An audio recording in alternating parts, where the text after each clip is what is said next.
আজ আমরা মিডিয়ান করব জোড় সংখ্যার ক্ষেত্রে। ঠিক আছে, আগের দিন করেছিলাম বিজোড় সংখ্যার ক্ষেত্রে বা স্কোরের ক্ষেত্রে মিডিয়ান কিভাবে করে। আজকে করব জোড় সংখ্যার ক্ষেত্রে মিডিয়ান কিভাবে করে। দেখো, প্রশ্নটা ঠিক এইভাবেই দেবে, compute the median for the following scores.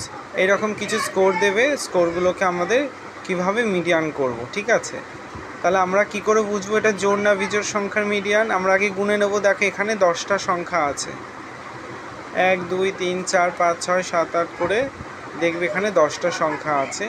ঠিক আছে, তার মানে এখানে আমাদের 10 আমাদের জোড় সংখ্যা আমরা জানি, তাহলে বুঝে যাব যে স্কোরগুলো আমাদের জোড় সংখ্যার মিডিয়ান করতে দিয়েছে।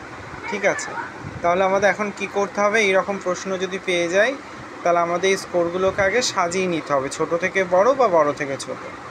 আমি এখানে স্কোরগুলোকে ছোট থেকে বড় হিসাবে সাজিয়ে নিলাম। ছোট থেকে বড় হিসাবে সাজালে এখানে বেছে বেছে দেখবে সব থেকে ছোট 12 আছে, 12, তারপরে 13 হলো, দুটো 13 ছিল পরপর, দুটো 13, 15 16, এইভাবে আমরা স্কোরগুলোকে সাজিয়ে নিলাম। এখন জোড় সংখ্যার ক্ষেত্রে মিডিয়ানের সূত্র কি? n/2। n তাহলে কীভাবে আমরা শিখেছিলাম যে এখানে কটা সংখ্যা আছে আমরা গুনে দেখব, সেই সংখ্যাটা হলো n।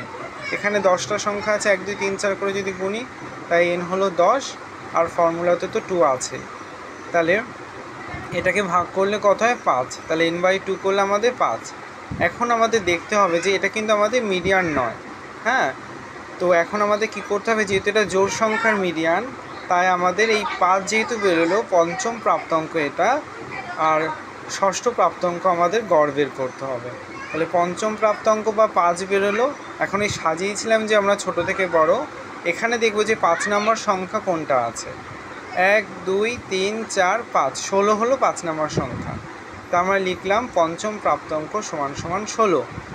হ্যাঁ, তাহলে যেহেতু জোড় সংখ্যার বলেছিলাম আমরা শুধু একটা প্রাপ্তাঙ্ক নিলে হবে না, পরপর দুটো নিতে হবে। ভাগ করে যে প্রাপ্তাঙ্ক বেরোবে, 5 হলে পঞ্চম প্রাপ্তাঙ্ক, ভাগে যদি 6 হতো ষষ্ঠ প্রাপ্তাঙ্ক, ভাগে 7 হলে সপ্তম প্রাপ্তাঙ্ক, এইরকমভাবে হয়।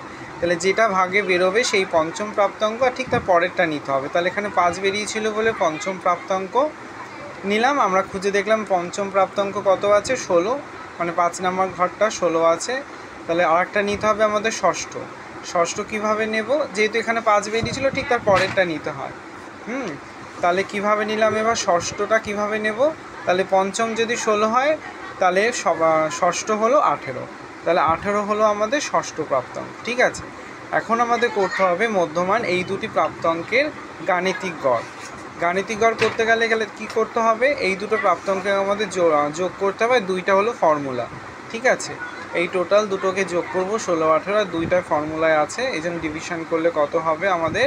34 হবে। ঠিক আছে, 34/2 করলে ভাগ করলে 17। তাহলে এখন আমাদের মিডিয়ান হলো 17, এটাই উত্তর। ভিডিওটি যদি ভালো লাগে অবশ্যই লাইক শেয়ার অ্যান্ড সাবস্ক্রাইব করবে, এবং কোথাও বুঝতে অসুবিধা হলে অবশ্যই কমেন্ট করে জানাবে, আমি উত্তর দিয়ে দেবো।